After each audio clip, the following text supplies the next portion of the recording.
各位同学可能不一定玩过真正的 roguelike 游戏，但爱玩游戏的朋友肯定都听过 roguelike 这个词儿。在超过40年的历史中， roguelike 俨然已经成为一种可以和各种玩法融合在一起的游戏元素。roguelike 的精神主要是由2个元素所组成，一是随机生成的关卡地图，二是死亡就全部重来的永久死亡机制。拿这几年非常红的动作游戏《死亡细胞》来举例，玩家从出发点开始闯关，在曲折的地程中，一边收集武器和升级道具，一边寻找关卡出口。但由于关卡是随机生成的，又不知道会遇到什么样的怪物，所以游戏时需要时时刻刻依照目前拥有的武器和身体状况做出各种选择。在闯关失败死亡后，不管之前跑了多远，都要回到最开始的出发点。武器道具、技能等级全都要从头来过。永久死亡机制让玩家在相对较短的时间内就必须重玩一次整个游戏。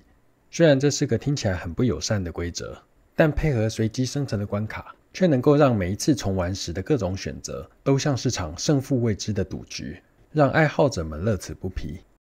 roguelike 这种游戏方式，在不减少游戏时数的条件下，改变了一般只有大公司才做得到的制作流程。roguelike 不需要庞大的世界地图，也不需要数不清的 NPC 或数量庞大的支线任务。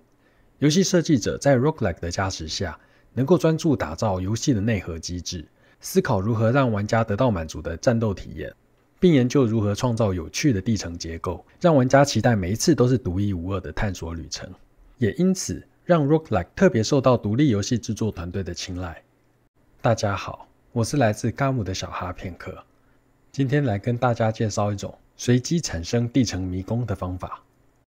相信很多人都听过 roguelike， 但可能并不清楚 roguelike 这名字到底是怎么来的。这边先简单介绍一下 roguelike 的历史。roguelike 照字面翻译就是类似 rogue 的游戏。讲到 rogue 这个游戏，就要回到40年前的1980年，美国加州大学圣塔克鲁兹分校的2位大学生麦可托伊与葛伦威屈曼在 Unix 系统上共同开发了这款潜入地层寻找盐多护符的游戏。当时的游戏画面就是长这样，以字元拼凑出迷宫、怪物和主角的图案。玩家要摸黑在随机生成的迷宫中闯荡，要对付随时都可能跳出来的怪物，并等待不确定哪时才会出现的加血药水。再加上回合制的战斗系统，让这款游戏在大学以及各实验室之间造成轰动。这轰动的程度甚至烧到 Unix 之父 Ken Thompson 的手上，以至于 Unix 后来干脆内建了 Rogue 这游戏。由于 Rogue 在1986年的 Unix 发行版中大方提供了游戏的原始码，这让所有热爱这款游戏的玩家们更加疯狂。他们可以自行编改程式、加道具、加怪物、加剧情，自由发展各种 Rogue 的变形游戏，使得 Rogue 的社群越滚越大。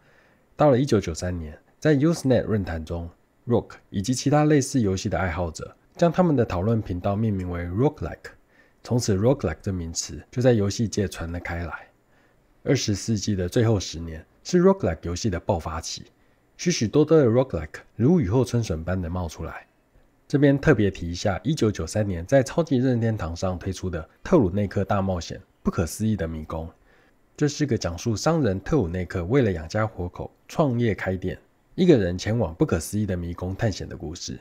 这个不可思议的迷宫在每次进去的时候都不可思议的变了样，冒险路线、魔兽怪物，甚至连道具效用都是未知、未知加未知。再配合回合制的战斗系统，玩起来就像是个有着漂亮图形界面的 Rogue 游戏。这个游戏可以说是 Roguelike 首次登上日本游戏机的大前辈。另一个需要一提的经典游戏是暴雪在1997年推出由 David Brevik 开发的暗黑破坏神 Diablo。 听说 Diablo 原本是要做的像 Rogue 一样，拥有永久死亡和回合战斗的元素，但在商业化的路上变成了可升级存档以及即时战斗的动作游戏，只留下了随机迷宫和乱数碉堡的 roguelike 元素，拾取了 roguelike 的精华，丢掉了 roguelike 的包袱。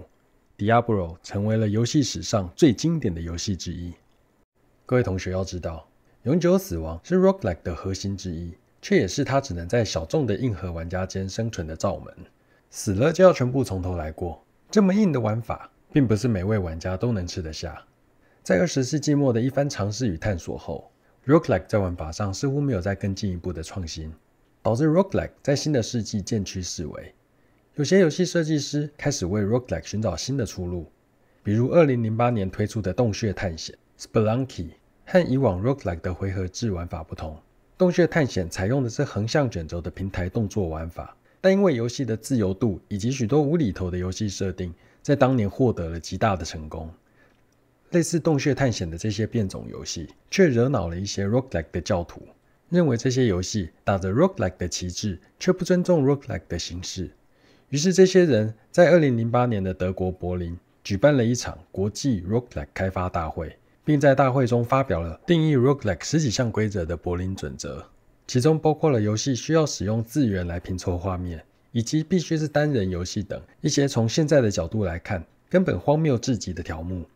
但也因为这个柏林准则，间接带动了开发者们打破规则的劲头， roguelike 在接下来的10多年中又开始活跃起来。游戏设计师们不再局限于教条式的 roguelike， 而是把 roguelike 当成一种游戏设计的元素，进而衍生出和其他游戏种类融合的 roguelike-like， 以及大幅降低 roguelike 死亡惩罚的 roguelite。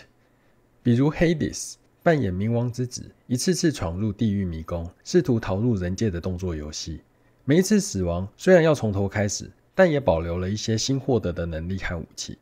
又如 Enter the Gungeon 这种在迷宫中收集各种枪弹闯关的射击游戏，多到眼花缭乱的枪支种类和布满子弹的画面，在营造紧张感的同时，也满足了玩家的收集欲。还有从天堂大军的手中夺回地狱的 Monster Chain， 这种结合卡牌玩法极度重视战略的游戏，也打破了一般玩家对 roguelike 的刻板印象。好了，讲古就先在这里打住，现在开始要进入今天的主题了。今天要介绍的是 TinyKeep 的设计师 Feeding 在论坛中分享的地层产生演算法。先提醒一下，随机地层的建构法有很多种，每个游戏依不同的目的会采用各自适合的方法。TinyKeep 使用的演算法非常符合 roguelike 的风格，可控制的项目也很多，因此很适合作为一个优先考虑的选择。在这个小哈写的地层产生器，可以看到使用这个演算法产生迷宫的过程。App 的网址我会放在底下的影片说明，照旧是开源专案。我们将整个过程分成5个步骤来说明。第一，随机产生许多大小不一的房间。第二，依鸟类的群飞行为将房间分开。第三，取出重要房间并进行德劳内三角化。第四，在三角化的结果中取出最小生成数。最后，依据生成数产生连接各房间的走廊。我们从第一步开始看，首先要在一个范围内产生大大小小的房间，这时我们还不用去管房间有没有重叠的问题。在这边我们会面临2个抉择，一个是如何选择房间的位置，一个是如何决定房间的大小。有些游戏会事先设计好很多房间的布局，因此房间都已经有了固定的尺寸，在这种条件下，就只要在所有可能的尺寸中随机挑一个就行。然而在 TinyKeep 没有预先设计好的房间，而是使用常态分布去选择房间的宽度及高度。在小哈的 App 中，预设会建造平均宽度为6、标准差为3的房间，也就是大部分的房间宽度会在6格左右。宽度越大的房间出现的几率越低。待会我们会把宽度及高度都大于1个标准差的房间作为迷宫的主要房间，也就是 App 中红色网格的房间。这样我们就可以生成一堆房间，但只有少部分的大房间会作为摆放出口、魔王、宝箱等重要的地方。使用常态分布选好房间大小后，就要选择摆放的位置。TinyKeep 是在一个圆形中随机选位置放房间，但其实也可以使用长方形或椭圆。比如使用一个很宽的椭圆，最后排好的地图就会像这样向左右分开，看起来就蛮适合恶魔城这类型的游戏。第二步是要将房间分开，这边借用到鸟类群飞行为的规则。在鸟群中飞行的鸟会参考邻近其他鸟类的状态作为它移动的依据，它的行为依据分别是：第一，对齐，鸟儿会顺着其他鸟类的平均飞行方向飞行；第二，靠拢，鸟儿会靠向邻近鸟类的中心点；第三，分离，鸟儿会远离范围内的其他鸟类。这3个作用力合在一起，决定了这只鸟的飞行方向。用这个方法套用到所有的房间，让房间持续移动直到没有房间重叠为止。然后就来到演算法的第3个步骤，在所有标为红色的房间之间建立德劳内三角剖分，把所有的房间用很多三角形连接起来。这些红色三角形的边就是等一下我们连接房间的候选通道。用这个方法建立的三角剖分有2个特性，第一是最大化所有三角形最小角的总和，第二是每个三角形的外接圆内不会有第4个接点。简单的说，就是可以尽量避免出现瘦长型的三角形。这个德劳内三角剖分的用处多多，也许以后再专门做影片，把它在游戏设计上的强大能力介绍给大家。现在我们用一个简单的例子来示范怎么建立德劳内三角剖分。我们使用的是 Boyer-Watson 演算法。这个演算法是由 Adrian Boyer 和 David Watson 2个人各自在1981年的计算机期刊上同时发表的。因为是同时发表，所以也无法判断谁先谁后，只好合称 Boyer-Watson 演算法。这个演算法的一开始要先建立一个把所有节点包进来的超大三角形，然后重复进行以下3个步骤。第一步，现在还没接上的节点里面随便找一个出来，然后把目前所有三角形的外接圆画出来。如果三角形的外接圆把下一个节点包在里面的话，代表这个三角形已不符合德劳内的规则。我们把这些三角形标为红色。全部的三角形都检查完毕后，就进入第2个步骤。